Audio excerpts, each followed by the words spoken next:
نحمده ونصلي على رسوله الكريم اما بعد رحمة للعالمین صلی اللہ علیہ وسلم۔ قرآن، حدیث اور سیرت نبوی کی روشنی میں ایک جامع تحقیقی لیکچر۔ معزز ناظرین و سامعین، آج ہم ایک ایسے عظیم الشان موضوع پر گفتگو کر رہے ہیں جو صرف مسلمانوں ہی نہیں بلکہ پوری انسانیت کے لیے باعث فخر اور ذریعہ نجات ہے، اور وہ ہے حضرت محمد مصطفیٰ صلی اللہ علیہ وسلم کی صفت رحمت للعالمین۔ یہ صفت نبی کریم صلی اللہ علیہ وسلم کی شخصیت کا مرکزی وصف ہے، جو آپ صلی اللہ علیہ وسلم کی دعوت، کردار، تعلیمات اور عملی زندگی کے ہر پہلو میں نمایاں نظر آتی ہے۔ نمبر 1، قرآن مجید میں رحمت للعالمین صلی اللہ علیہ وسلم کا تصور۔ اللہ تعالیٰ نے نبی کریم صلی اللہ علیہ وسلم کے مشن کو ایک جامع اور آفاقی انداز میں بیان فرمایا۔ وَمَا أَرْسَلْنَاكَ إِلَّا رَحْمَةً لِلْعَالَمِينَ، الانبیاء 107۔ اس آیت میں لفظ العالمین نہایت وسیع المفہوم رکھتا ہے، جس میں تمام انسان، جنات، حیوانات بلکہ پوری کائنات شامل ہے۔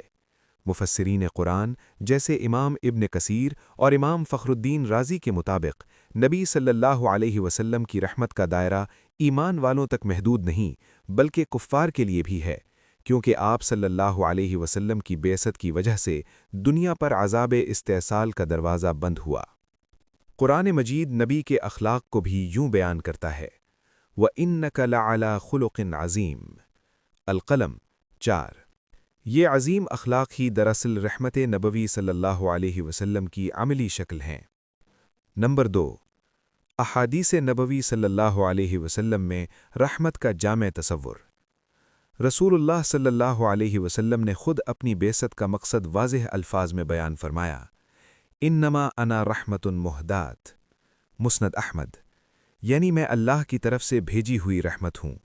یہ رحمت صرف تبلیغی کلمات تک محدود نہیں بلکہ عملی زندگی میں ظاہر ہوئی۔ نبی صلی اللہ علیہ وسلم نے فرمایا، لا تنزع الرحمت الا من شقی، سنن ترمذی، رحمت صرف بدبخت انسان سے چھین لی جاتی ہے۔ یہ حدیث اس بات کی دلیل ہے کہ اسلام میں سختی اور بے رحمی کی کوئی گنجائش نہیں۔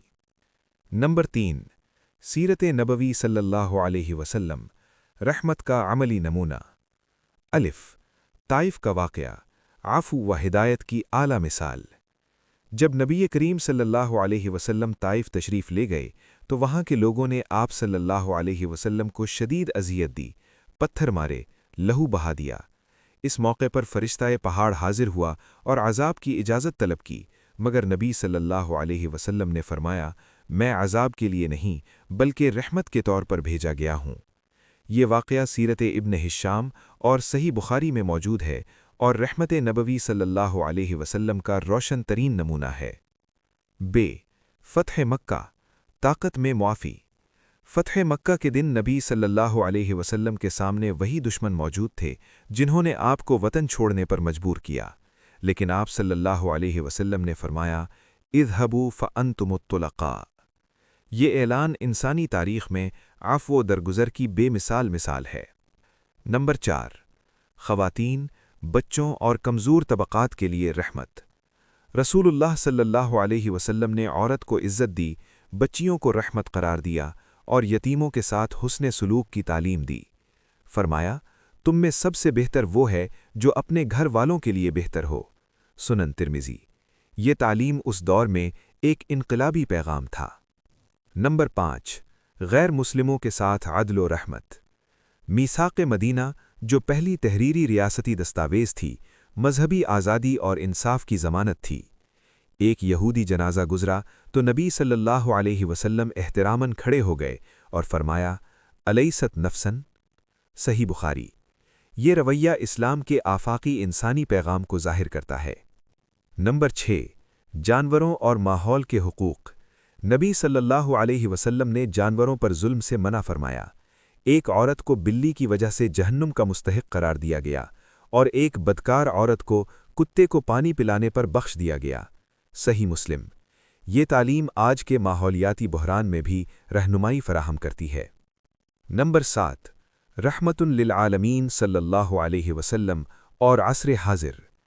آج کی دنیا نفرت، تعصب، جنگ اور ظلم کا شکار ہے۔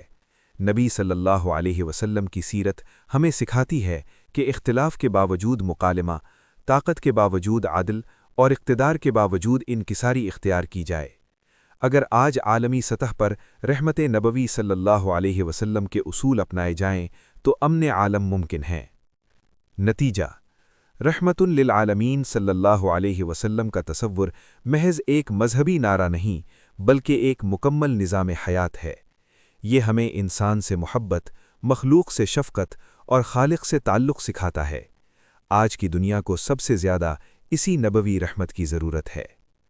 عملی پیغام: آئیے ہم اپنے اخلاق میں نرمی پیدا کریں، اختلاف میں شائستگی اختیار کریں، اسلام کو دین رحمت کے طور پر پیش کریں۔ یہی نبی کریم صلی اللہ علیہ وسلم سے حقیقی محبت کا تقاضا ہے۔